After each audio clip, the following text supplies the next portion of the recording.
Well, as I mentioned, it has been 4 days since Winnipegger Monique Vermette has ate her last meal. Since Sunday, the 25-year-old has been living off of water and electrolytes. It's part of her week-long hunger strike in support of Gaza.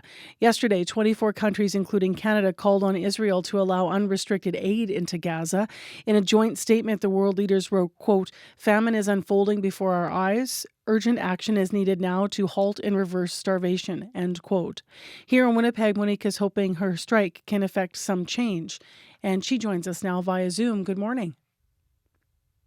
Good morning. Thank you for having me. Thank you for being with us. Tell me more about why you wanted to be on a hunger strike. Well,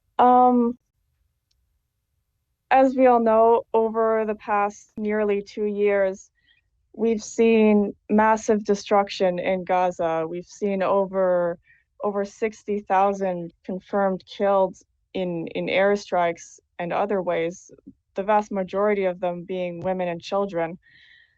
Hundreds of thousands more missing under the rubble. And lately, forced starvation resulting in over 230 deaths, over 100 of them being children. So I just think that it's everyone's responsibility to take a stand against this and do whatever is in their power. And me personally, as an individual, there's not a lot I can do, but I can do this, and I'm hoping that it could change something.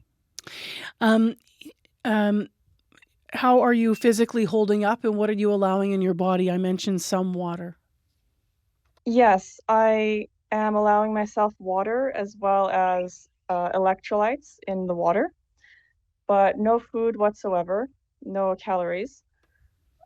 This is day 4. To be honest, so far I've been holding up all right, although it has been tough. I've experienced weakness, fatigue, some muscle cramping, some nausea and vomiting, especially at night or in the early morning. But it hasn't really been anything more than I would experience with a mild flu. And I'm aware that the people of Gaza are going through much worse every day. And for that reason, this is completely bearable. I do not regret embarking on this journey, and I hope to be able to hold out many more days. Um, have you done anything like this before? Like how did you understand how to prepare yourself? I have not. This is the first time, and I wasn't really sure what to expect going into this. I just know that I had to do something and I had to try this. Um, I did do some online research on health precautions. I'm planning to go to a doctor's appointment for a checkup just to make sure it's still safe. And I would encourage anyone who is on a hunger strike to take similar measures to protect their health. What kind of attention have you received to your action? Well, I have I have some leaflets that I hand out every time I sit outside an MP office or another location, and I have gotten some positive attention from that, just being able to spread information. Unfortunately, some of the MP offices have been closed due to unexpected circumstances on that day of the protest specifically. I can't say for sure that it's because of the protest, but if it is, I can't really imagine why politicians would be afraid of me all by myself with my signs peacefully protesting when it's their duty to, as politicians, to listen to the people. Yeah, but as you say, you Um, don't know why they're closed.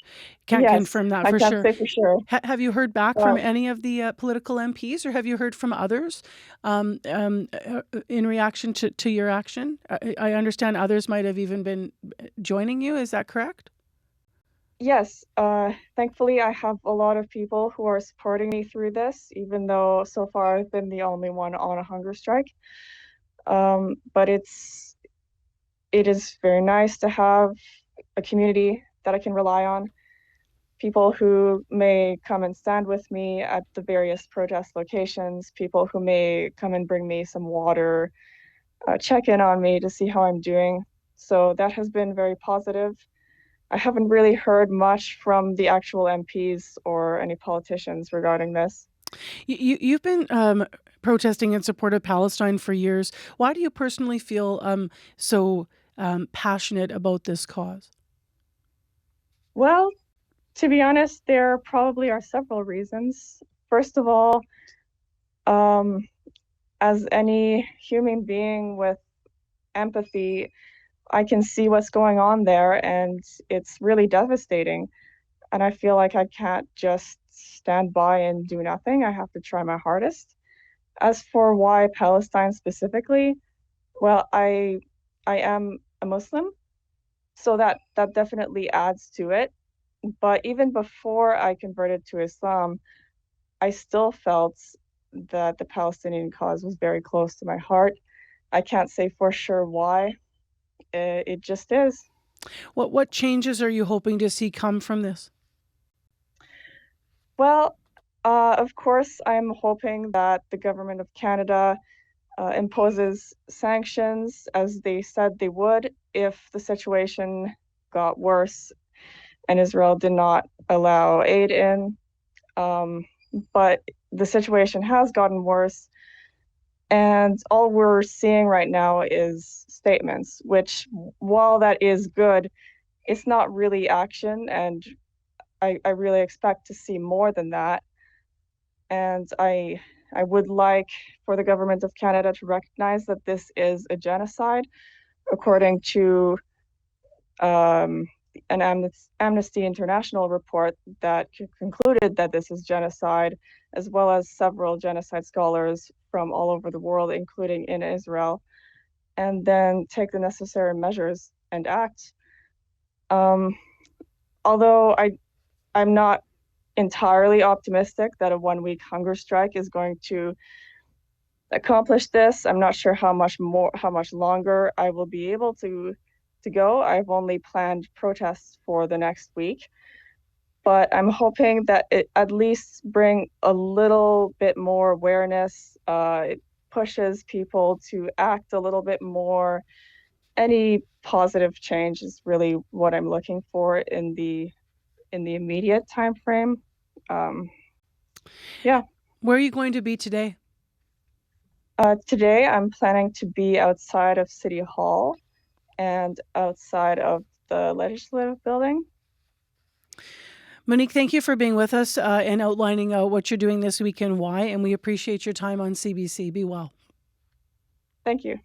That is Monique Vermette, Winnipegger, who is, as we mentioned, and as she outlined, currently on a week-long hunger strike in support of Gaza.